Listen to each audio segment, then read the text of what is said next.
देखिए आपका 50% ऑलरेडी आरक्षित हो गया, वो तो मूल निवासी का हो गया।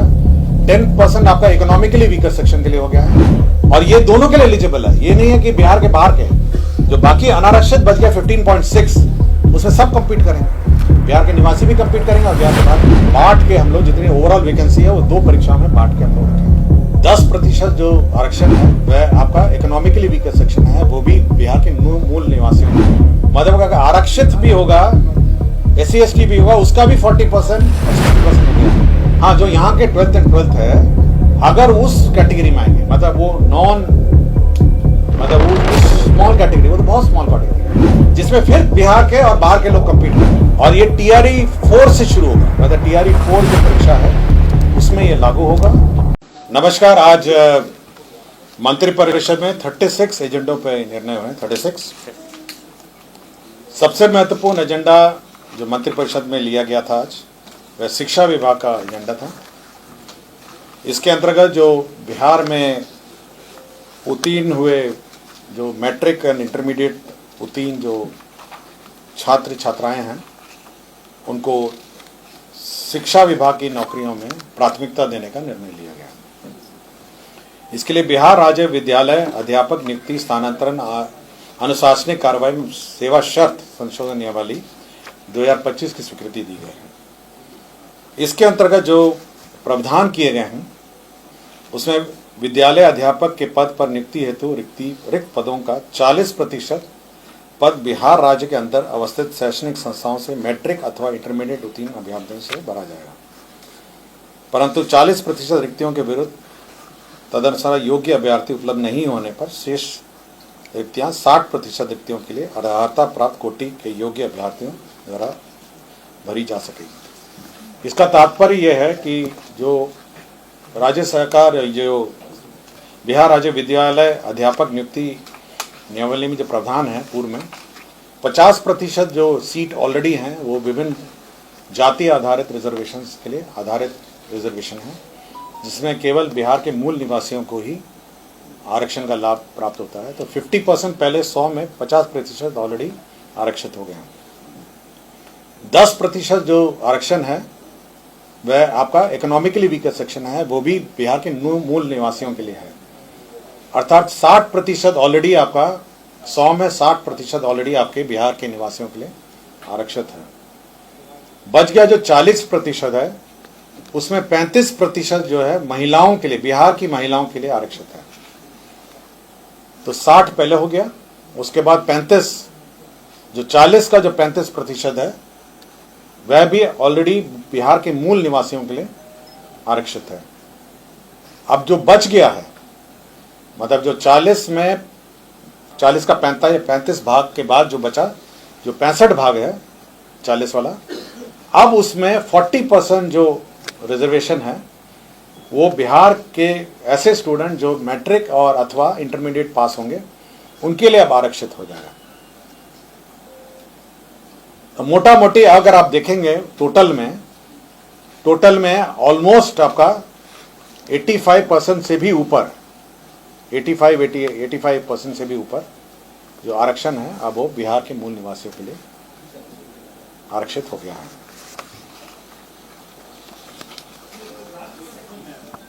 कौन सा? हाँ, कैलकुलेशन आपको समझ में आ गया? देखिए आपका 50% ऑलरेडी आरक्षित हो गया, वो तो मूल निवासी का हो गया। 10% आपका इकोनॉमिकली वीकर सेक्शन के लिए हो गया है। क्लियर हो गया आपको? अब बच गया आपका 40% जो अनारक्षित था पहले। पिछले कैबिनेट में 35%, उसका भी आरक्षण में आ गया, महिला आरक्षण, मूल निवासी। तो 40 का 35 कितना हुआ? 40 जो अनारक्षित था उसमें 35% ऑलरेडी मूल निवासी का हो गया। अब बच गया 65। अब उस 65 का 40% ऑलरेडी आप इस प्रावधान के अनुसार अगर वो मैट्रिक और इंटरमीडिएट पास होंगे तभी वो एलिजिबल होंगे। अब बहुत ही छोटी सी संख्या है जो अब पूरे सूची में अब अनारक्षित रहेगी। बिहार बोर्ड रहेगा कि कोई भी बोर्ड? ये कोई भी बोर्ड होगा, बिहार के कोई भी बोर्ड, ICSE हो सकता है, CBSE हो सकता है, बिहार की शैक्षणिक संस्थाओं में जिन्होंने पास किया हो उन्हीं के लिए। और ये 40% बिल्कुल वर्टिकल है सभी कैटेगरी में।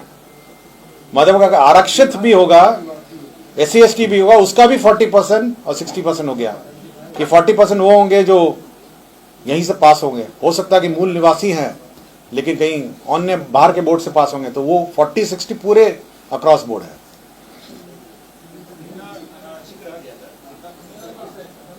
15% रह गया मोटा मोटी। 40% आपका अनारक्षित हुआ।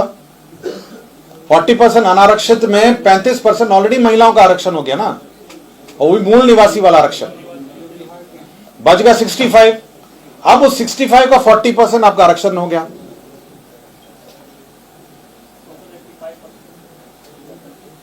क्लियर हो गया आपको? हाँ, मोटा मोटी क्लियर हो गया आपको?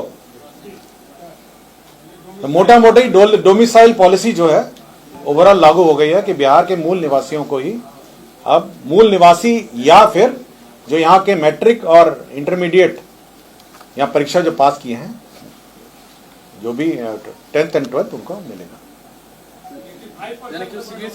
कौन सा? बिहार के रहने वाले आप मल्टीप्लाई कर लीजिए ना। आपको अगर आप अनारक्षित आपका 40 था, 40 में 35 हो गया आपका आरक्षण, महिला आरक्षण 40 महिला आरक्षण हो गया, 40% में 35% हो गया महिला का आरक्षण, उसमें पुरुष का रह गया 65। अब मतलब पुरुष और महिला अलग जो अनारक्षित हो गया, अब उसका 40% अब हो गया जिसने 10th and 12th पास किया। ये फॉर्मूला सबको समझ में आ गया? कौन सा?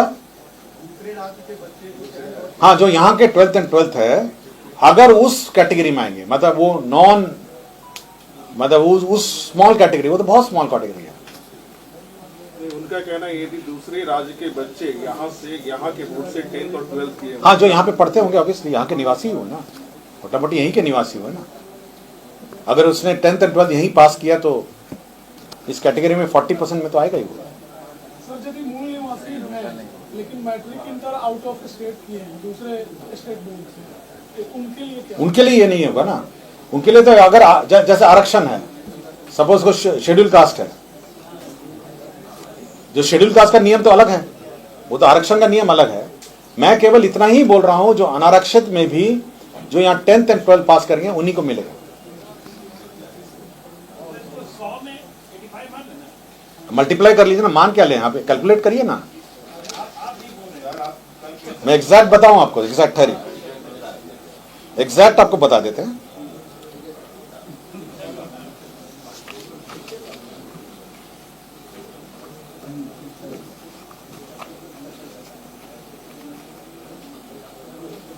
ये टोटली केवल 15.6% होगा जो बिहार के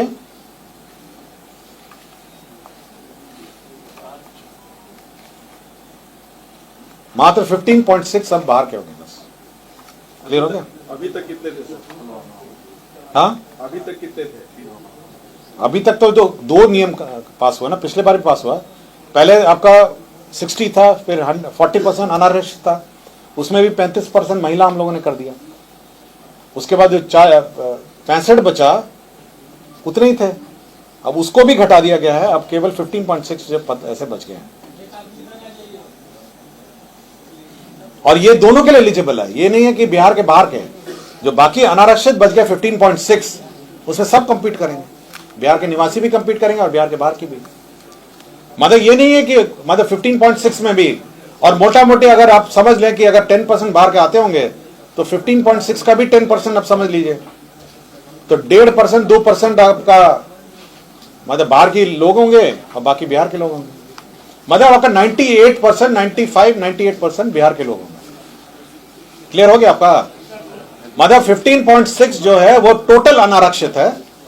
अगर उसमें भी आप 80-10 या 80-20 या 90-10 करेंगे तो मोटा मोटी आपके जो बिहार के जो निवासी हैं उनके लिए मोटा मोटी वो होंगे 98% बिहार के लोग होंगे जो क्वालिफाई हैं। 2% बाहर का कोई होगा। क्लियर हो गया आपको? स्पष्ट हो गया ना, मतलब 2% होगा। क्लियर हुआ आपको कि अब इसमें कोई डाउट है? मतलब जो टोटल अनारक्षित है वो 15.6 है, जिसमें फिर बिहार के और बाहर के लोग कंपीट करेंगे। हाँ, दोनों शामिल होंगे।